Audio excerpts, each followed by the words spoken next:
ಇತ್ತೀಚೆಗೆ ಒಂದಷ್ಟು ರೀಲ್ಸ್ಗಳಲ್ಲಿ ಒಂಚೂರು ಜನ ಗುರುತಿಸೋಕೆ ಶುರು ಮಾಡಿಬಿಟ್ರೆ ದೊಡ್ಡ ಸ್ಟಾರ್ ಅನ್ನೋ ರೀತಿ ಇದು ಮಾಡ್ತಾರೆ. ನಾನು ಅದೇ ಹೇಳ್ದಂಗೆ ನೀವು 600 ಸಿನಿಮಾ ಮಾಡಿದ್ರು ನಿಮ್ಮ ಸರಳತೆ ಇತ್ತೀಚೆಗೆ ಅಂದರೆ ಯಾವುದೇ ಒಂದು ರಂಗಭೂಮಿ ಆಗಿರ್ಬೋದು ಅಥವಾ ರಂಗಭೂಮಿ ಅಂದರೆ ಒಂದಿಷ್ಟು ಪಾಳಕ್ಕೆ ಬರ್ತಾರೆ, ಅದಾದ ನಂತರ ಸಿನಿಮಾ ರಂಗಕ್ಕೆ ಬರ್ತಾರೆ ಅನ್ನುವಂಥದ್ದು. ಇತ್ತೀಚೆಗೆ ರೀಲ್ಸಲ್ಲಿ ಮಾಡಿದ ತಕ್ಷಣ ನಾವು ದೊಡ್ಡ ದೊಡ್ಡ ಸಿನಿಮಾಗಳಲ್ಲಿ ನಟಿಸಬೇಕು ಎನ್ನುವಂಥದ್ದು ಹಂಬಲ ಇದೆ, ತರಬೇತಿನೇ ಇರೋದಿಲ್ಲ. ಅದೆಲ್ಲ ಹೆಂಗೆ? ಇಲ್ಲ ಸರ್, ತಪ್ಪಾಗುತ್ತೆ ಸರ್. ಏನಾಗುತ್ತೆ ಅಂದರೆ ಪ್ರತಿಯೊಂದು ನಾವು ಯಾವುದೇ ಕೆಲಸಕ್ಕೆ ಹೋಗ್ಬೇಕಾದ್ರೂ ಅನುಭವ ತೊಗೊಂಡು ಹೋಗ್ಬೇಕು. ನಾವು ಅಟ್ಲೀಸ್ಟ್ ಒಂದು 50-60% ಅರ್ಧಾದರೂ ನಮ್ಗೆ ಗೊತ್ತಿರಬೇಕು. ಈಗ ಒಬ್ಬ ಕಲಾವಿದ ಸರ್, ಯಾರು ಬಂದರೆ ನಂಗೆ ಚಾನ್ಸ್ ಕೊಡಿ ಸರ್ ಅಂತಾರೆ. ಯಾವ ಸಿನಿಮಾದಲ್ಲಿ ಮಾಡಿದೆಪ್ಪ, ಯಾವ ನಾಟಕದಲ್ಲಿ ಅಂತ ಕೇಳ್ತಾರೆ. ಮಾಡಿದಂದರೆ ಈಗ ನಮಗೆ ಹಾಗೆ ಆಗ್ತೈತಿ. ಈಗ ನಾವು ಯಾವ ಇದಕ್ಕೆ ಹೋದರೆ ಅವ್ರು ಡೈರೆಕ್ಟ್ರು ಭಾಳ ಬುದ್ಧಿವಂತರು ಆವಾಗಿನವ್ರು. ನಮಸ್ತೆ ಸರ್, ನಮಸ್ತೆ, ಏನು ರೀ ನಿಮ್ಮ ಹೆಸರು? ವೈಜನಾಥ್ ಸರ್. ಏನು ಕೆಲಸ ಸರ್? ರಂಗಭೂಮಿ. ಏನು ಮಾಡ್ತೀವಿ? ರಂಗಭೂಮಿ ಪಾತ್ರಗಳು ಒಂದು ಡೈಲಾಗ್ ಹೇಳಿ ನೋಡೋಣ ಅನ್ನೋರು ಗೊತ್ತಾಗ್ಬಿಡುತ್ತೆ. ಅಲ್ಲಿ ನಾವು ಏನು ಇದ್ದೇನೆ ಅವ್ರು ನಮ್ಮ ಕೆಲಸನೂ ಕೊಟ್ಟರು ಅಂದ್ಕೊಳ್ಳಿ ಸರ್, ಒಂದು ತಿಂಗಳು ನೋಡ್ತಾರೆ, ಏನು ಕೆಲಸ ಬಂದು ಕಳಿಸ್ಕೊಡ್ತಾರೆ. ಅದಕ್ಕಿಂತ ನಾವು ರೆಡಿಯಾಗಿ ಹೋದರೆ ಅಲ್ಲೇ ಜೀವನ ಮಾಡ್ಬೋದಲ್ಲ. ನಾವು ಕೆಲಸ ಗೊತ್ತಿದ್ದರೆ ಮಾಡಪ್ಪ ಇನ್ನೊಂದು ಮಾಡು ಅಂತಾರೆ. ಈಗ ನಮ್ಮಲ್ಲಿ ಏನು ಕೊಡ್ತೇವೆ, ಎಲ್ಲರಿಗೂ ಹಂಬಲ ಇದೆ, ಬಟ್ ರೆಡಿಯಾಗಿ ಹೋಗ್ಬೇಕಲ್ಲಿ. ಈಗ ಎಲ್ಲರೂ ಏನು ರೀಲ್ಸ್ ಮಾಡಿದ ತಕ್ಷಣ ಇದು ಮಾಡ್ತಂತ ಹಂಗೆ ನಾವು ಇದು ಮಾಡೋಕ್ಕಲ್ಲ. ರೀಲ್ಸ್ ಈಗ ನಾಟಕ ಕಂಪನಿಗಳಿದೆ, ಅಥವಾ ಈ ನಾಟಕ ತರಬೇತಿಗಳಿದೆ, ಇನ್ನು ರವೀಂದ್ರ ಕಲಾಕ್ಷೇತ್ರ ಇದೆ, ಕಲಾಗ್ರಾಮ ಇದೆ, ಮತ್ತು HN ಕಲಾ ಸಾಕಷ್ಟು ನಮ್ಮ ಬೆಂಗಳೂರಲ್ಲಿದೆ, ಅಥವಾ ಹೊರಗಡೆ ಉತ್ತರ ಕರ್ನಾಟಕ ನಾಟಕ ಕಂಪ್ನಿಗಳಿದೆ. ಅಲ್ಲೂ ತರಬೇತಿ ತೊಗೊಂಡು ಪಡಬೇಕು. ಕೂಡಲೇ ಯಾವುದೂ ಸಿಗೋದಲ್ಲ ಸರ್. ಇಲ್ಲಿ ನಾವಿಲ್ಲಿ ರಂಗಭೂಮಿ ಆಗ್ಬೋದು, ಸಿನಿಮಾಗೆ ಬರಬೇಕಂದ್ರೆ ನಾವು ಹೀರೋ ಆಗ್ತೀನಿ ಅಂತ ಬರಬಾರ್ದು, ಕಲಾವಿದ ಆಗ್ತೀನಿ.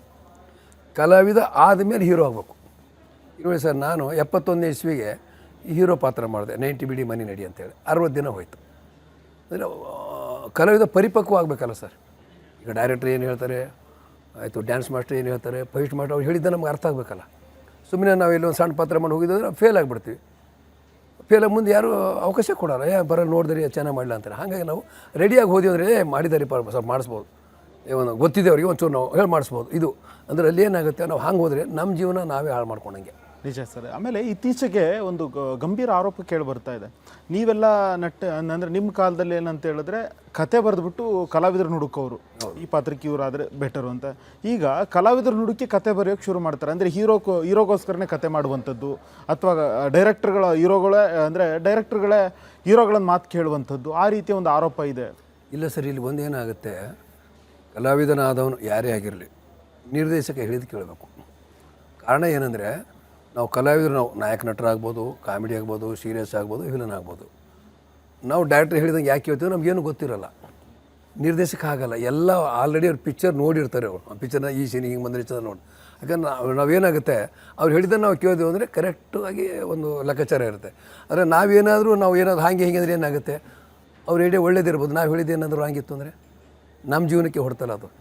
ಸಣ್ಣ ಪುಟ್ಟ ಇದ್ದಾಗ ಬೇಕಾದ್ರೆ ನಾವು ಅಲ್ಲಿ ಸರ್ ಹಿಂಗೆ ಮಾಡಿದಾಗ ಅದು ಬೇರೆ. ಬಟ್ ಏನಂದರೆ ಈಗ ಏನಾಗಿದೆ ಅಂದರೆ ಸರ್, ಈಗ ನಿರ್ದೇಶಕರು ಹೇಳಿದ ಕೇಳಿದ್ರೆ ಏನಾಗುತ್ತೆ, ಅವ್ರಿಗೆ ಗೊತ್ತಿರುತ್ತೆ, ನಮಗೇನು ಗೊತ್ತಿರಲ್ಲ.